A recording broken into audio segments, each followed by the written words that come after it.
Mary Magdalene has been a symbol for Christian penitence for almost 2,000 years. She's often been confused with other women named Mary in the Bible, but Mary Magdalene was quite a unique character on her own. Here's the truth about Mary Magdalene.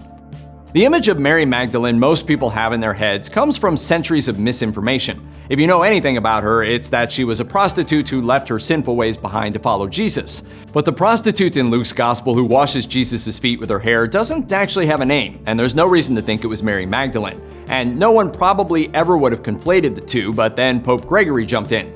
Based on pretty much nothing at all, he decreed that 3 people mentioned in various parts of the Bible were actually the same person: the nameless prostitute, Mary the sister of Lazarus, and Mary Magdalene. It wasn't until 1969 that the Catholic Church admitted they got it wrong, and those women were really 3 different people. Current biblical scholarship paints a very different picture of Mary Magdalene, one that is trickling down into the public consciousness through films like 2019's Mary Magdalene. The Independent called her, quote, a feminist figure. She came from a thriving fishing village and appears to have been an extraordinarily independent woman for her time, indicating she probably had a high social status.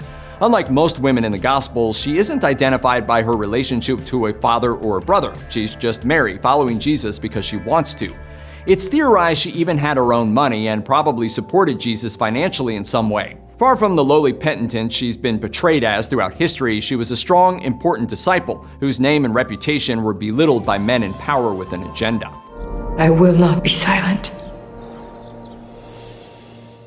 If you're familiar with the Gospels, you may have noticed that a lot of the time they don't agree on things. When you compare them, they seem to often tell very different versions of the same story. But one thing that is consistent across all 4 Gospels is the importance of Mary Magdalene. While many of the apostles barely get name-checked in the Gospels or even are missing entirely, Mary Magdalene appears in all 4 Gospels. Both Mark and Luke say she started following Jesus after he cast some demons out of her, and all 4 Gospels agree she was present at Jesus' crucifixion, burial, and resurrection. This last bit is where she emerges as a hugely important figure. Mark and John claim she alone was the first person to see Jesus return, while Matthew and Luke have her as part of a small group of women. Either way, she is also the first person to tell people that Jesus had risen, leading to the tradition of calling her the Apostle of the Apostles. For that hour or 2, Mary Magdalene was the only one who knew about the resurrection, and so Mary Magdalene was the church. The fact that Mary Magdalene is singled out as having this unbelievably significant role across 4 books that are rarely so consistent really singles her out. It makes her more than just a devoted follower. It indicates she was one of the first leaders of the Christian religion.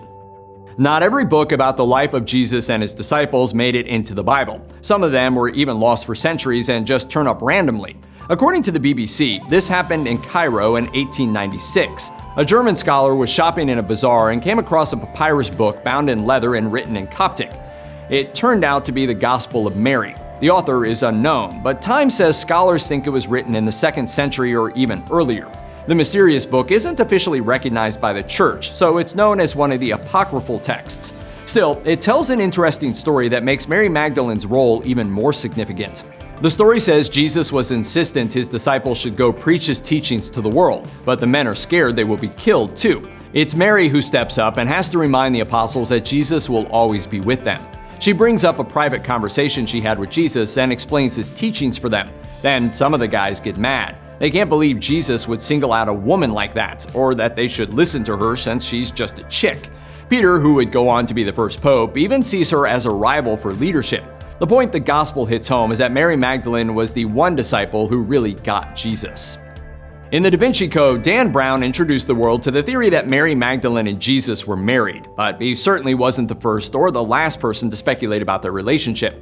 The problem is, the 4 official Gospels have a serious gap in Jesus' life. He goes from newborn to about 30 years old in a few lines. That leaves room for people to speculate about what he was doing in between. According to the authors of the 2014 book The Lost Gospel, he got married to Mary Magdalene and they had 2 kids. The Daily Beast says the authors made this assertion based on a 6th century document called The Story of Joseph and Asenath. On the surface, the book is about the Old Testament figure with the Technicolor Dreamcoat, but the authors claim it's really about Jesus and Mary Magdalene, with the names changed so the original writer wouldn't be killed for what was revealed. Mainstream Christian scholars, though, have dismissed the book out of hand as a bunch of bunk. Leonardo da Vinci's fresco The Last Supper is a masterpiece. It's also given rise to some weird conspiracy theories about Mary Magdalene. All four of the Gospels include the story of Jesus' final meal, but none of them mention Mary Magdalene was there, just the 12 apostles. In Leonardo's painting, the character to Jesus' right is John, caught mid-swoon after learning one of them would betray Christ. He has long hair and a very feminine face. This has led some people, most famously author Dan Brown, to believe it wasn't actually John but Mary Magdalene. But Leonardo depicted lots of very effeminate-looking dudes in his other paintings and drawings. Pretty guys were a hallmark of his work. Plus, including Mary Magdalene would have been heresy at a time when the Catholic Church was on an Inquisition bender. Da Vinci would have been risking a lot for no real reason. He was an inventor and an artist, not someone running around trying to challenge church teachings. Despite that, there's another theory Mary Magdalene is secretly in the Last Supper. The Telegraph says in 2007, an amateur scholar found her hidden figure by superimposing the fresco with its mirror image, then making them both partially transparent. He says this reveals a woman, Mary Magdalene, holding a baby, but no one else seems to be buying it. Mary Magdalene was associated with hair for a long time because of the church's conflation of her and the nameless prostitute who washed Jesus' feet and then dried him with her hair. This gave artists an excuse to draw her with exquisite locks, but somewhere along the line, it took a weird turn. Daily Art magazine reports a legend grew that after she witnessed Jesus' crucifixion and resurrection, Mary Magdalene went off into the wilderness. She spent years there all by herself, just fasting and praying. Obviously, she didn't have time to go shopping or even think about something as mundane and earthly as clothes, so eventually her clothes fell apart. In order to protect her modesty, God made her hair grow like crazy. Depending on which version you believe, this either meant her head hair grew crazy long or that her whole body grew thick hair like a wolf lady. For hundreds of years, artists depicted her both ways. But this story also gets Mary Magdalene confused with a different Mary. It was actually Saint Mary of Egypt who lived in the wilderness, but since the church seems to think everyone named Mary is the same person, the hairy Mary Magdalene legend grew. Other people think Mary Magdalene took an alternate journey once Jesus went up to heaven. According to the Catholic Travel Guide, a different legend says she and about 70 other early Christians were being persecuted for their beliefs and were eventually put in a boat without sails or oars and pushed out to sea to die. But God intervened and the boat ended up landing safely in France, where a kind local took the refugees in. After that, Mary Magdalene traveled around spreading the gospel for a while before she decided to go live in a cave. Eventually she died and her bones stayed there for over 1,000 years. The book The Making of the Magdalene relates that Charles II of France is supposed to have been divinely inspired to find Mary's remains.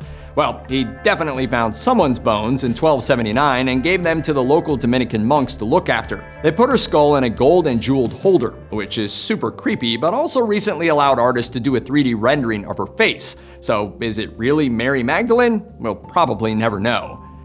If you ever wondered why you ran around looking for eggs when you were a kid, it might be partially down to Mary Magdalene. There are plenty of theories as to why Christians dye eggs, but the Catholic Archdiocese of Melbourne reports that there are two colored egg legends that involve Mary Magdalene, and they came from the Eastern Catholic and Orthodox churches. The first story says that when Mary went to Jesus' tomb to anoint his body, she brought a basket of hard-boiled eggs, possibly as a lunch for her and the other ladies. But then Jesus appeared to them totally not dead, and the eggs suddenly turned either bright red or rainbow-colored. The other tale says that after Jesus went back up to heaven, Mary decided to go to Rome and see the emperor Tiberius to yell at him for crucifying Jesus in the first place. Everyone who saw the emperor was supposed to bring him a present, so she showed up with one of her trusty eggs. She gave it to Tiberius and explained that Christ had risen. The emperor wasn't having it, saying it was just as impossible for someone to rise from the dead as for the egg to change color. That's when the egg is supposed to have miraculously turned red. Hey, makes more sense than some other theories. Mary Magdalene has always been a fan favorite, but it wasn't until recently that the Catholic Church recognized her as extra special. She was a saint from the very beginning of the church, but her day on the Catholic calendar, July 22nd, was just a memorial. The Catholic News Service reports that in 2016, Pope Francis finally elevated it to a feast day, or the kind of celebration reserved for the really important saints. Within the Catholic Church, it finally put her on par with the 12 male apostles in terms of significance.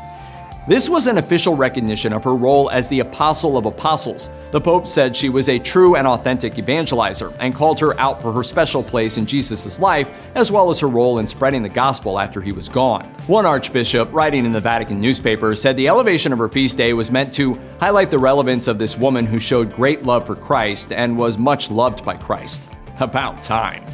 Check out one of our newest videos right here. Plus, even more grunge videos about your favorite stuff are coming soon. Subscribe to our YouTube channel and hit the bell so you don't miss a single one.